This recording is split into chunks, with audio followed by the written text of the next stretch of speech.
Hello everyone. स्वागत है आप सभी का काजल शर्मा क्लासेस यूट्यूब चैनल में।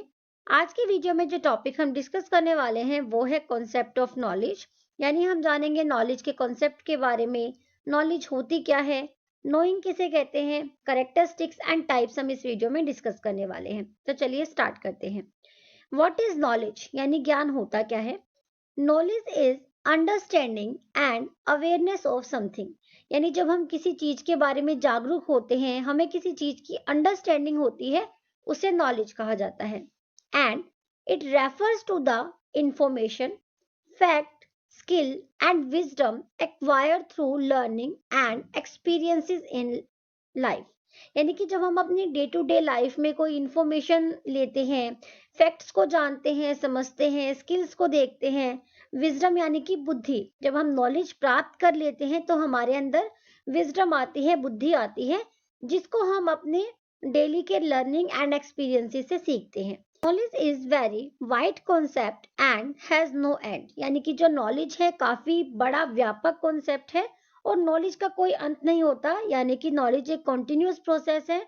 आप किसी भी एज में हो, आप नॉलेज लेते रहते हो, कोई ना कोई, किसी ना किसी तरह की। And acquiring knowledge involves cognitive process, communication, perception and logic.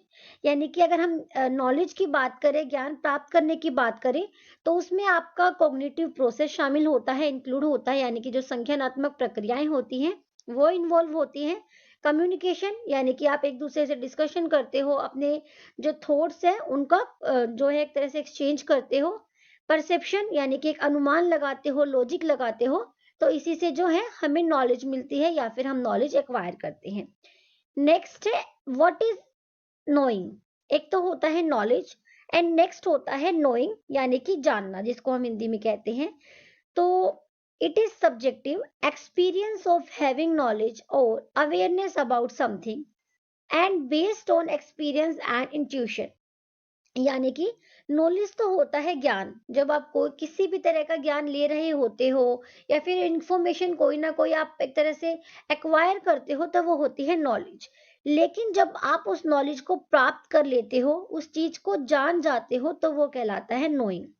For example, मैंने कोई क्वेश्चन समझा तो मैं क्या कर रही हूँ, उस क्वेश्चन की नॉलेज ले रही हूँ। जब मुझे वो क्वेश्चन आ जाएगा तो मैं नोइंग कहलाऊंगी, यानी कि मैं उस क्वेश्चन को सोल्व करना जानती हूँ। तो ये डिफरेंस होता है नॉलेज एंड नोइंग में।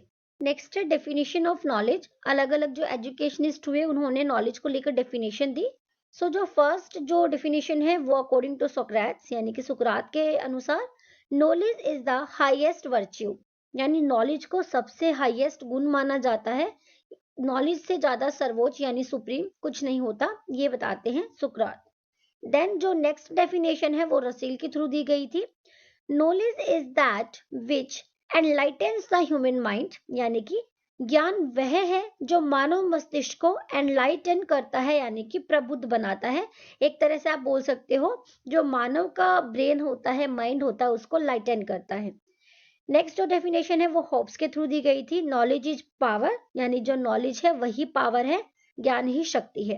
नेक्स्ट यहाँ पर आप देखोगे फंडामेंटल्स या फिर स्ट्रक्चर ऑफ नॉलेज। यानी कि अगर हम जब नॉलेज को लेते हैं तो उसको किस फॉर्म में लेंगे, क्या स्ट्रक्चर होता है नॉलेज लेने का। सबसे पहले जब हम नॉलेज लेते हैं तो हमारे पास एक डाटा होता है, और वो डाटा जब प्रोसेसिंग में आता है, यहाँ पर आप ये वाली पिक्चर देखेंगे कि जब उस डाटा की प्रोसेसिंग होगी तो हमें क्या मिलेगी, हमें इंफॉर्मेशन मिलती है। जब डाटा प्रोसेस होगा तो हमें इंफॉर्मेशन मिलती है, और जब हम उस इंफॉर्मेशन का एनालिसिस करते हैं, उसका सिंथेसिस करते हैं, तो वो कहलाता है नॉलेज। और जब हमको नॉलेज आ जाती है, हम उस नॉलेज के बारे में नोइंग हो जाते हैं, तो लास्ट में जाकर विजडम आती है, यानी कि बुद्धि आती है हमें ज्ञान प्राप्त करने के बाद। यानी नॉलेज के बाद विजडम आती है। तो ये होता है स्ट्रक्चर ऑफ नॉलेज, या फिर आप इसको फंडामेंटल ऑफ नॉलेज भी बोल सकते हो। नेक्स्ट है करेक्टरिस्टिक्स या नेचर ऑफ नॉलेज। जो नॉलेज है उसके कौन कौन सी विशेषता या फिर करेक्टरिस्टिक्स होते हैं। फर्स्ट पॉइंट है knowledge is the basis of learning. यानी अगर हमें नॉलेज होगी तो नॉलेज एक बेस का काम करता है लर्निंग करने के लिए। देन है नॉलेज बिल्ड्स करेक्टर। जो करेक्टर की बात करें, हम चरित्र निर्माण की बात करें, तो जो ज्ञान होता है, जो नॉलेज होती है, वही जो बच्चा है उसका करेक्टर डेवलप करते हैं।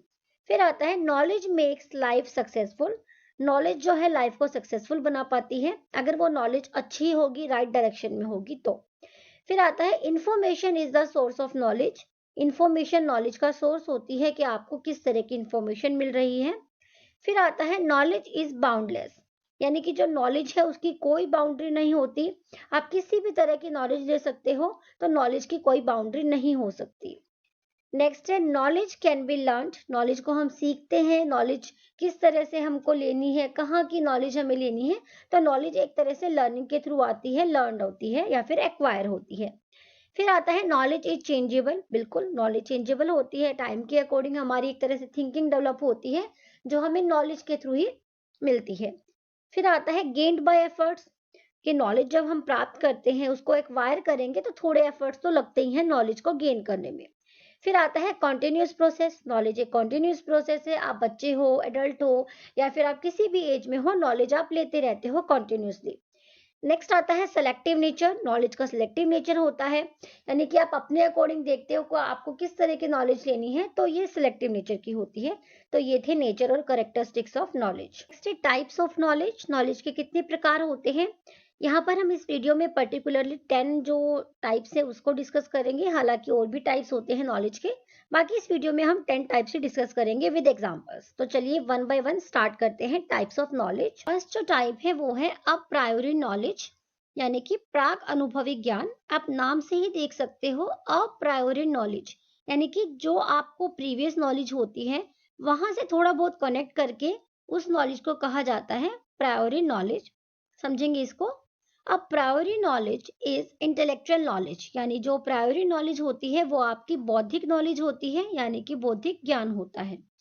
And a person acquires this type of knowledge with the help of intelligence and experience. यहाँ पर आप इंटेलिजेंस वर्ड को याद रखिएगा, अगर आपको इसको समझना है, याद रखना है, तो यहाँ से आप इंटेलिजेंस कीवर्ड को याद रखना, कि जिस नॉलेज में इंटेलिजेंस हो, प्रीवियस नॉलेज जुड़ी हो, वहां से हम कनेक्ट कर पाए, उसको बोलते हैं प्रायोरी नॉलेज। फॉर एग्जाम्पल, जैसे कि एग्जाम्पल दिया है कि 24 प्लस 11 35 होते हैं। तो यानी आपने पहले सीखा होगा, पहले काउंटिंग सीखी होगी, एडिशन करनी सीखी होगी, तभी आप बता पा रहे हो कि 24 प्लस 11 35 होते हैं। तो यहाँ पर जो प्रायोरी नॉलेज होती है, इसीलिए इसको अप्रायोरी नॉलेज कहा जाता है, यानी कि प्राक अनुभवी ज्ञान इंटेलिजेंस पर बेस्ड होता है एंड आप एक्सपीरियंस कर चुके होते हो, यानी कि प्रीवियस नॉलेज में आप कहीं ना कहीं इसका जो कुछ पार्ट है वो सीख चुके होते हो। And this type of knowledge is logical. Logical based होती है, आप यहाँ लॉजिक्स लगाते हो। This is why there is truth, जिसके कारण ये ठीक ही होता है, मतलब कि सही मिलता है। इस तरह के नॉलेज में कोई मिस्टेक नहीं मिलती, ट्रूथ होता है। For this reason there is no need to prove a priori knowledge, यानी कि यहाँ पर इसको प्रूव करने की जरूरत नहीं होती कि जो प्रायोरी नॉलेज होती है। नेक्स्ट आता है अपोस्टेरियो नॉलेज, यानी कि परा अनुभवी ज्ञान। पोस्टेरियो नॉलेज में आप एम्पेरिकल नॉलेज याद रखना। एम्पेरिकल नॉलेज का मतलब होता है कि जो चीज आप एक्सपीरियंस कर पाते हो वो knowledge. The knowledge based on sense experience is called para empirical knowledge, यानी कि पोस्टेरियो नॉलेज को ही पैरा एम्पेरिकल नॉलेज भी कहते हैं, यानी जिसको आप अनुभव कर चुके हो वो वाली knowledge. And that is the knowledge obtained through the senses is called para empirical knowledge, यानी कि आप सेंसेस से उसको एक्सपीरियंस कर पा रहे हो। एग्जाम्पल से समझेंगे। For example, it can be said that rasgulla is sweet, यानी कि जो रसगुल्ला होता है वो स्वीट होता है। ये हम कैसे बता पाते हैं, जिस इंसान ने कभी लाइफ में खाया ही नहीं होगा तो वो तो नहीं बता पाएगा। यानी कि आप उसको एम्पेरिकल नॉलेज इसीलिए कहा है कि आप उसको एक्सपीरियंस से बता पाते हो अपनी। जैसे जैगरी है, यानी जो गुड़ होता है वो भी मीठा होता है, तो जिसने उसको खाया होगा वही उसको एक्सपीरियंस के थ्रू एक्सप्लेन कर पाते हैं। सो क्या है यहाँ, टेस्ट क्या है, सेंसरी ऑर्गन है, तो इसीलिए इसको पैरा एम्पेरिकल नॉलेज या फिर अपोस्टेरियो नॉलेज कहा जाता है, जिसको डिस्क्राइब करना थोड़ा सा डिफिकल्ट होता है। यानी कि जो चीज आपने एक्सपीरियंस की है, जब आप उसको वर्ड्स में किसी और को एक्सप्लेन करोगे तो थोड़ा सा ट्रिकी, थोड़ा सा डिफिकल्ट हो सकता है। बाकी आई होप आप इन दोनों को समझ गए होंगे। प्रायोरी नॉलेज में तो इंटेलिजेंस बेस्ड नॉलेज होती है, एंड जो पोस्टेरियर नॉलेज होती है वहां पर आप एक्सपीरियंस बेस्ड नॉलेज लगाते हो। थर्ड टाइप है एक्सप्लिसिट नॉलेज। एक्सप्लिसिट नॉलेज को फॉर्मलाइज्ड नॉलेज भी कहा जाता है और कोडिंग नॉलेज भी कहा जाता है। हिंदी में बोले तो एक्सप्लिसिट नॉलेज मतलब स्पष्ट ज्ञान और फॉर्मल मतलब औपचारिक ज्ञान। So explicit knowledge also expressive knowledge. Explicit knowledge को हम एक्सप्रेसिव नॉलेज भी कहते हैं। Knowledge that can be readily articulated, conceptualized, codified and formalized, stored and assessed। यानी कि जिस नॉलेज को आप एक तरह से कॉन्सेप्चुअल लगा सकते हो, उसको लिख कर, उसको संभाल कर रख सकते हो, उसको कोडिफाइड कर सकते हो, उस नॉलेज को एक्सप्लिसिट नॉलेज कहा जाता है। And it can be expressed in formal and systematical language and share in the form of data. यानी इस प्रकार की नॉलेज जिसको आप बुक की फॉर्म में, टेक्स्ट की फॉर्म में, डेटा के फॉर्म में सेव करके रख सकते हो, कलेक्ट करके रख सकते हो, उसको बोला जाता है एक्सप्लिसिट नॉलेज।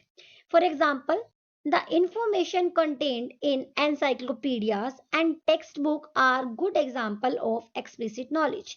यानी जब हम एनसाइक्लोपीडियाज की हेल्प लेते हैं या टेक्स्ट बुक की हेल्प लेते हैं तो उनके अंदर जो नॉलेज होती है तो वो परफेक्ट एग्जाम्पल है एक्सप्लिसिट नॉलेज का। नेक्स्ट आता है इम्प्लिसिट नॉलेज। ये अपोजिट है एक्सप्लिसिट नॉलेज का, इसको टैसिट नॉलेज भी कहा जाता है।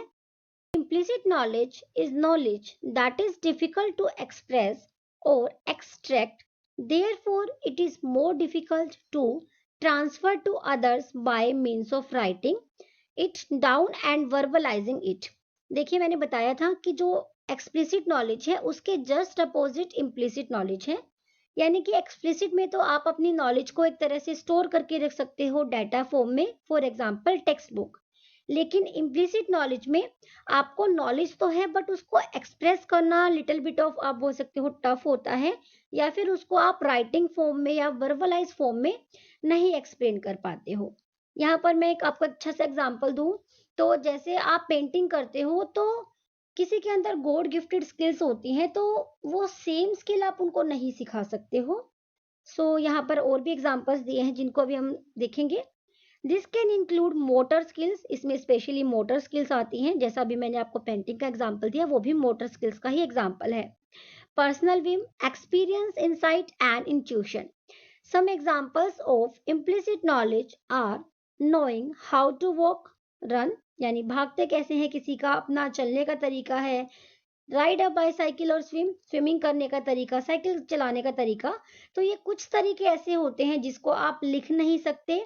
वो बात अलग है कि आप एक्सपीरियंस के थ्रू या प्रैक्टिस के थ्रू उनको उस नॉलेज को सीख जाते हो, लेकिन उसको राइटिंग फॉर्म में या फिर वर्बलाइज फॉर्म में एक तरह से आप कह सकते हो बताना टफ होता है।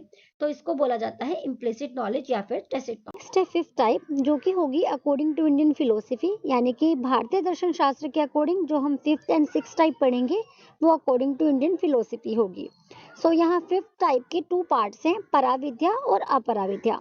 देखिए पराविद्या में क्या होता है, जो स्पिरिचुअल नॉलेज होती है, यानी कि खुद को जानना, अपनी शॉल को जानना, आत्मा को जानना, तो ये वाली नॉलेज कहलाती है पराविद्या।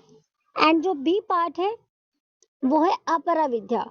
अपराविद्या मीन्स की जो ये मटेरियलिस्टिक वर्ल्ड होता है जिसमें हम फिजिकल एजुकेशन या फिर जो एक्सटर्नल वर्ल्ड है यानी संसार का ज्ञान लेते हैं, and it is lower knowledge, इसको लोअर नॉलेज कहा जाता है अपराविद्या को। And all kind of knowledge like grammar, Vedas, philosophy, astronomy, astrology, तो ये सारी तरह की जो एजुकेशन है, जो नॉलेज है, वो अपराविद्या के अंदर इंक्लूड होती है। और पराविद्या में क्या किया था हमने, स्पिरिचुअल नॉलेज, जहां हम ईश्वर की एक तरह से ईश्वर के प्रति, आत्मा और परमात्मा, इस तरह की ज्ञान हम लेते हैं। सिक्स टाइप, ये भी पार्ट है इंडियन फिलोसफी की टाइप का ही, ऑथोरिटेटिव नॉलेज यानी कि अधिकारात्मक ज्ञान। Authoritative knowledge is to be believe the description of evidence given by others, यानी कि जो बातें हमें कोई और बता देते हैं, जिस चीज का डिस्क्रिप्शन कोई और हमें दे देते हैं, हम उनकी बातों को मान लेते हैं। यानी कि जो नॉलेज हमें अदर्स देते हैं, अदर्स प्रोवाइड करते हैं, किसी भी तरह के एविडेंस से या किसी भी तरह के डिस्क्रिप्शन से हम उनकी नॉलेज को या फिर उनकी बात को मान लेते हैं, तो वो कहलाती है authoritative knowledge. This knowledge is the knowledge provided by subject experts या फिर ऑफिशियल्स। इस तरह की नॉलेज जो है बेसिकली जो सब्जेक्ट के एक्सपर्ट्स होते हैं या फिर ऑफिशियल्स होते हैं वो हमको देते हैं। जैसे कि मान लीजिए जो हिस्ट्री के एक्सपर्ट्स हैं उन्होंने कुछ बात बताई कि हमने यहाँ खुदाई करी, यहाँ से हमें इतना जो है एक तरह से प्रोडक्ट मिलता है, तो हम उनकी बातों को मान लेते हैं, तो उसे बोला जाता है ऑथोरिटेटिव नॉलेज। एग्जाम्पल में मैंने यहाँ पर पेरेंट्स भी लिया है, मीडिया भी लिया है, ताकि और अच्छे से समझ आ जाए। जैसे जब बच्चे छोटे होते हैं उनको इतनी नॉलेज नहीं होती, तो पेरेंट्स क्या करते हैं, अपनी नॉलेज पर, जो अपनी नॉलेज है उसको बच्चे पर एक तरह से ऑथोरिटेटिव नेचर से बता देते हैं। तो इसमें पेरेंट्स भी इंक्लूड होंगे, मीडिया भी इंक्लूड हो सकती है। जैसे मीडिया आपको कोई इन्फॉर्मेशन देती है, हमें नहीं पता होता कि वो कितनी सच है कितनी नहीं, बट वो कुछ ना कुछ डिस्क्रिप्शन दे के या फिर एविडेंस दे के हमें बताते हैं, तो ये भी एग्जाम्पल होगा ऑथोरिटेटिव नॉलेज का। फिर आता है साइंटिफिक नॉलेज, यानी कि वैज्ञानिक ज्ञान। Scientific knowledge related to the field of science. Seventh जो टाइप है वहां से इंडियन फिलोसफी नहीं है, इंडियन फिलोसफी के अकॉर्डिंग जो टाइप करे वो फिफ्थ एंड सिक्स टाइप ही था। फिर आता है seven type scientific knowledge. Scientific knowledge related to the field of science, science की फील्ड से रिलेट करता है, ऑब्वियस सी बात है। Observations and result of these experiments form the basis of type of knowledge. जो साइंस है उसका एक तरह से आप बोल सकते हो बेस क्या होता है साइंस की नॉलेज का, जहां पर आप एक्सपेरिमेंट्स करते हो, ऑब्जर्वेशंस करते हो, तो that is called scientific knowledge. And the speciality of this knowledge is that the results can be confirmed by experimenting with other people। यानी कि जो साइंटिफिकली रिजल्ट्स होते हैं, नॉलेज होती है, उसको एक्सपीरियंस किया जाता है, उसकी कंफर्मेशन दी जाती है, तभी वो जाकर साइंटिफिक नॉलेज कहलाती है।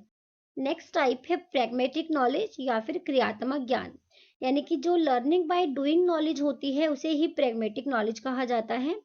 This type of knowledge related to human needs and their fulfillment in real life। यानी इस रियल लाइफ में एक तरह से अपनी नीड्स को फुलफिल करने के लिए जो नॉलेज होती है उसी को प्रैग्मेटिक नॉलेज कहा जाता है। Man takes the help of practical knowledge to solve and adjust his life and its related problems। This type of knowledge is based on observation। यानी कि ऑब्जर्वेशन के थ्रू हमारी लाइफ की जो भी एक तरह से आप फुलफिलमेंट बता सकते हो उसको कंप्लीट करने के लिए प्रैग्मेटिक नॉलेज का यूज किया जाता है। नेक्स्ट है इंट्यूटिव नॉलेज यानी सहज बोध। Intuitive knowledge starts with feeling. ये फीलिंग के साथ रिलेट करती है, यानी कि जब आप खुद को समझते हो, दूसरों के व्यूज को समझ पाते हो, एक तरह से उनका आत्मज्ञान कर पाते हो, उसी को इंट्यूटिव नॉलेज कहा जाता है। And intuition is an ability to understand or know something without needing to think about it and use reason to discover it। यानी कि अगर हम इंट्यूशन की बात करें तो वहां पर है हम समझ पाते हैं दूसरे की फीलिंग्स को, अपने व्यूज को, कि हमारा जो सेल्फ रियलाइजेशन है वो क्या कहता है। और a feeling that shows the ability suddenly knowing the time. यहाँ पर एग्जाम्पल दिया है, यानी कि हम खुद को या दूसरों को एक अंदाजा लगाकर एक तरह से रिफ्लेक्ट करके समझ पाते हैं किसी को। For example, suddenly knowing the time when you don't have a watch and there is no clock around। यानी कि मान लीजिए हमारे पास कोई वॉच नहीं है, लेकिन फिर भी हम मौसम देखकर या फिर एक अंदाजा लगा लेते हैं और बिना एक तरह से वॉच देखे हमने टाइम बता दिया। तो ये एग्जाम्पल है इंट्यूटिव नॉलेज का, यानी कि आप रिफ्लेक्शन के थ्रू, सेल्फ रियलाइजेशन के थ्रू, अपनी इंसाइट के थ्रू एक गेस कर लेते हो, इसे बोला जाता है इंट्यूटिव नॉलेज या फिर सहज बोध। लास्ट जो टाइप है वो है रिवील्ड नॉलेज, जिसको श्रुति ज्ञान कहा जाता है। श्रुति ज्ञान का मतलब होता है, जैसे हमारे, आप बोल सकते हो हमारे जो टीचर्स होते हैं, जो गुरु होते हैं या फिर जो साधु संत होते हैं, ये हमें कोई नॉलेज देते हैं, एक तरह से जो ट्रेडिशन चलती आ रही है, जो स्टोरीज होती है या फिर जो नॉलेज उन्होंने मौखिक रूप से यानी जो ओरल रूप से हमको दी है, इसी को बोला जाता है रिवील्ड नॉलेज या फिर श्रुति ज्ञान। Through the doors of others, यानी जो नॉलेज हमें दूसरों के थ्रू मिलती है। नॉलेज सैड और हियर्ड इज कॉल्ड श्रुति, यानी जो नॉलेज हम सुनते हैं उसको श्रुति कहा जाता है। In fact only religious knowledge comes under this type of knowledge. यानी सिर्फ धार्मिक नॉलेज, जो हमारी धार्मिक कथाएं हुई हैं, ट्रेडिशंस हुई हैं, उन्हीं को बोला जाता है रिवील्ड नॉलेज या फिर religious knowledge. The result of this type of knowledge is considered to be one's own listening to the word of saints and gurus. यानी जो साधु संत होते हैं, this type of knowledge is traditional, ये ट्रेडिशनल नॉलेज में आता है। और श्रुति यानी जब हम किसी से सुनकर, जो हमारे बड़े हैं, इसी नॉलेज को कहा जाता है revealed knowledge. Thanks for watching. Next video में जो हम डिस्कस करने वाले हैं वो हम सोर्स एंड मेथड्स डिस्कस करेंगे नॉलेज के। मैं डिस्क्रिप्शन में लिंक डाल दूंगी, आप चाहो तो वहां से भी देख सकते हैं या फिर आप चैनल पर भी गो थ्रू कर सकते हो इस वीडियो के सेकंड पार्ट के लिए। So thanks for watching. Video अच्छी लगी हो तो लाइक शेयर एंड सब्सक्राइब।